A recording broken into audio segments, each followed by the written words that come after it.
एक दिन की बात है, टुनी चिड़िया अपने घोंसले पर बैठी हुई थी।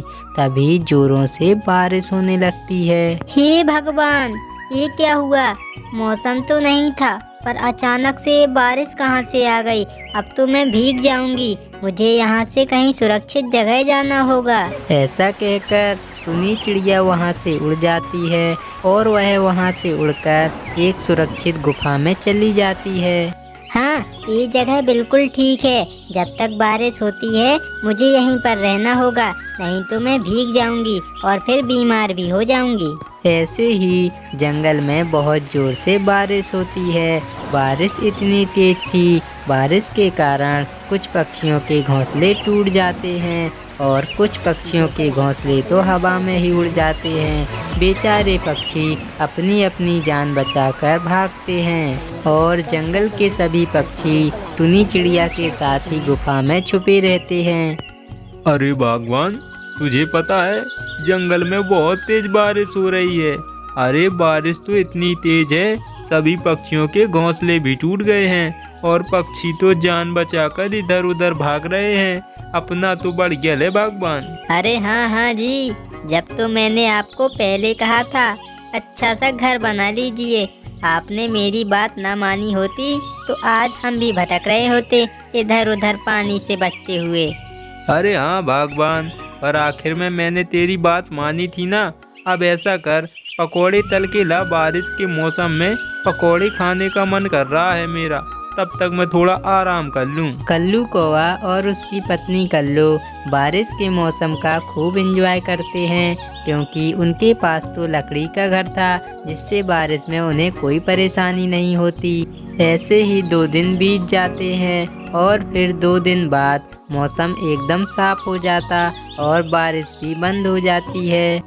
दोस्तों, जंगल में 2 दिन से लगातार बारिश हुई है तो हमारे घोंसले तो पूरी तरह टूट गए होंगे। अब हम नया घोंसला भी बनाएंगे तो वो भी कोई काम का नहीं, क्योंकि बारिश के मौसम में कभी भी बारिश हो सकती है, तो हमें कोई मजबूत घर बनाना होगा। हाँ टुनी बहन, पर मजबूत घर बनाए तो बनाए कैसे, वो भी इतने जल्दी? सुना है 7-8 दिन बाद फिर से बहुत जोर से बारिश होने वाली है टुनी बहन। हाँ पक्षियों, इसलिए मैंने सोचा है इस बार हम फलों का घर बनाएंगे। हम सभी पक्षी जंगल में जा कर के अपनी अपनी पसंद का फल लाएंगे और उसी में हम अपना घर बनाएंगे। इतना सुनकर सभी पक्षी फल लेने के लिए जंगल चले जाते। टुनी चिड़िया भी अपना पसंदीदार फल लेने के लिए जंगल की ओर चली जाती है। वह थोड़ी दूर जाकर एक आम के बगीचे में बैठ जाती। हाँ, ये बगीचा अच्छा है, यहाँ पर मुझे अपना पसंदीदार आम मिल सकता है और फिर मैं उस आम में अपना घर भी बना सकती हूँ। टुनी चिड़िया ऐसा कह रही होती है, तभी वहाँ पर बगीचे का मालिक बाजू चील आ जाता है। ए चिड़िया बहन, ठहर जाओ, तुम मेरे बगीचे से आम चुराने आई हो।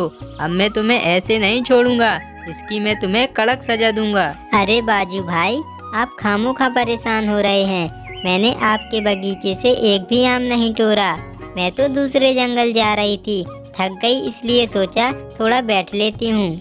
टुनी चिड़िया ऐसे ही बहाने बना रही थी, तभी बाजू चील को बगीचे में एक तोता दिखाई देता और वह उसके पीछे भाग जाता है। जैसे ही बाजू चील टुनी चिड़िया के यहाँ से जाता, टुनी चिड़िया तुरंत ही एक आम तोड़कर वहाँ से भाग जाती है। टुनी चिड़िया उस आम को एक अच्छे से पेड़ पर ले जाती और उसमें हथौड़ी मार मार कर आम का घर बनाने लगती है।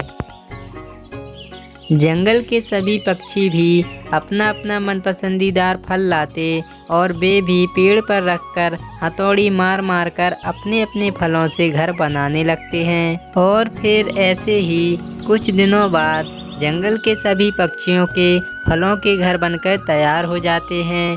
कोई पक्षी एप्पल का घर बनाता तो कोई पक्षी पाइनएप्पल का घर बनाता है। टुनी चिड़िया का आम का घर भी बनकर तैयार हो चुका होता है, जो कि देखने में बहुत ही अच्छा लग रहा था। अच्छा हुआ जो मैंने आम का घर बना लिया, यदि लकड़ी का घर बनाने जाती तो बहुत दिन लग जाते। अब इसमें तो मेरा बारिश का सीजन कट ही जाएगा।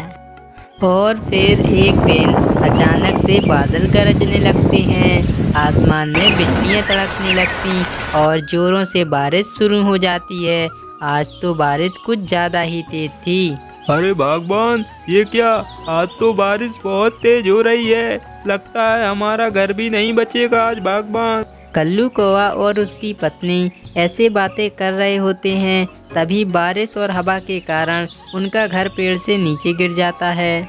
अरे हमारा घर, अरे हमारा घर, कल्लो देखो ना, अपना घर गिर गया कल्लो। मेरा घर, मेरा घर, अजी सुनते हो, देखो अपना घर गिर गया। वे दोनों ऐसे ही चिल्लाते रहते हैं। बारिश जंगल में जोर से थी, पर टुनी चिड़िया का आम का घर और बाकी पक्षियों के फलों के घर एकदम सुरक्षित थे। सभी पक्षी अपने अपने घर में छुपे हुए थे और बारिश का एंजॉय कर रहे थे। कौवा का घर गिर जाने से कल्लू कौवा और उसकी पत्नी को आज की रात तो पेड़ के नीचे बारिश में ही गुजारनी पड़ती है। ऐसे ही सारी रात निकल जाती है और फिर अगले दिन। अरे जी सुनते हो, अरे उठो ना, क्या हुआ? अभी तक सो रहे हो क्या? अरे उठो, सुबह हो गई है और देखो बारिश भी बंद हो गई है। अरे ओए, कौन है तू? है मुझे क्यों जगा रही है? अरे चल यहाँ से निकल, मुझे अकेला छोड़ दे। अजी आपको क्या हुआ? मैं आपकी धर्मपत्नी कल्लो हूँ। चलिए ना, बारिश बंद हो गई, हम घर की तलाश करते हैं। अजी क्या हुआ आपको? कौन कल्लो है? कौन धर्मपत्नी? अरे मैंने कोई कर्म ही नहीं किया, काय का धर्म? चल निकल यहाँ से। हे भगवान, ये क्या हो गया? ये तो बहुत गलत हुआ। लगता है बारिश से इनका दिमाग खराब हो गया है और ये पहली की तरह पागल हो गए हैं। अब मुझे चुनमुन डॉक्टर के पास जाना होगा। और फिर कल्लू कौवा को कल्लो कौवी चुनमुन डॉक्टर के घर ले जाती है। अरे चुनमुन भाई, चुनमुन भाई, देखिए ना, मेरे पति को क्या हो गया है। ये रात भर बारिश में क्या भीगे, ये तो मुझे ही नहीं पहचान रहे हैं और बहकी बहकी बातें कर रहे हैं। इनका इलाज कीजिए। अरे गौरी बहन, मैंने आपके पति का पहले भी इलाज किया था। आपके पति को ऐसी समस्या होती रहती है, मैं क्या करूं? अरे अरे चुनमुन भाई, कैसी बात कर रहे हो? आप तो डॉक्टर हो, आपको मेरे पति को ठीक करना ही होगा। बताइए, इसको कुछ दवा दीजिए। अरे कल्लू बहन, आपके पति को दवा की नहीं, डोज की जरूरत है। आप ऐसा करो, चमचा उठाओ और अपने पति के सर पर 10-15 बार पटको, याददाश्त आ जाएगी। इतना सुनते ही कल्लू कौवी चमचा उठाकर अपने पति कल्लू कौवा के सर पर पटकने लगती है।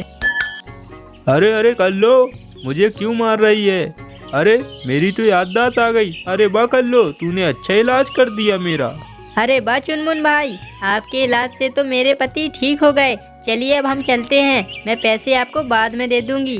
और फिर कल्लू कौवा और कल्लो कौवी एक पेड़ की डाल पर आकर बैठ जाते हैं। अरे बागबान, मेरी सच में याददाश्त चली गई थी।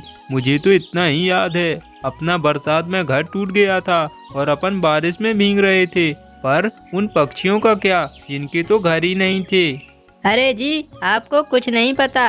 वो पक्षी बिना घर के नहीं है, बिना घर के तो हम हैं। उन्होंने फल के घर बनाए हुए हैं अच्छे अच्छे, और उन्हीं में बारिश की रात गुजारी है। अच्छा ऐसी बात है, तो फिर मैं पागल का नाटक करूँगा, क्योंकि पक्षियों को नहीं पता कि अब मैं ठीक हो गया हूँ और सबके घर तोड़ दूंगा। हाँ, अभी जाता हूँ। और फिर ऐसा कहकर कल्लू कौवा वहाँ से उड़ जाता है।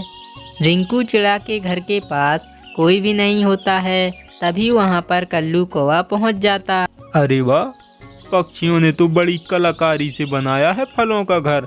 अभी बताता हूँ, बड़ी कलाकारी करते हैं। और फिर ऐसा कहकर कल्लू कौवा कुल्हाड़ी निकालता और अन्नास के घर में मारने लगता है, जिससे थोड़ी ही देर में अन्नास का घर टूटकर नीचे गिर जाता। गया काम से। अब जाकर देखता हूँ और किस किस पक्षी ने फलों का घर बनाया है। टुनी चिड़िया अपने आम के घर के पास बैठी होती है, तभी घबराया हुआ रिंकू चिड़ा वहाँ पर आता। अरे अरे टुनी बहन, गजब हो गया, गजब हो गया। वो कल्लू कौवा पागल हो गया है, उसने मेरा अन्नास का घर तोड़ दिया और वो फलों के सारे घर तोड़ रहा है। आप भी अपने घर को जल्दी बचा लें। क्या रिंकू भाई, वो कल्लू कौवा पागल हो गया है? तो अब वो जरूर यहीं आएगा और मेरे घर को भी तोड़ देगा। अब मुझे कुछ न कुछ करना ही होगा। ऐसा करती हूँ, मैं अपने घर को पत्तों से ढक देती हूँ। ऐसा कहकर टुनी चिड़िया अपने आम के घर को पत्तों और झाड़ियों से ढक देती है और वहाँ से उड़कर थोड़ी दूर बैठकर उस पर नज़र रखने लगती। और फिर थोड़ी ही देर बाद कल्लू कौवा टुनी चिड़िया के घर के पास आ जाता है। अरे, ये टुनी चिड़िया का तो यही पेड़ है, पर उसका कोई फल का घर क्यों नहीं दिख रहा मुझे? लगता है उसने कोई घर ही नहीं बनाया। नहीं नहीं, बनाया तो होगा। अरे, इस झाड़ियों में क्या है? देखूं क्या?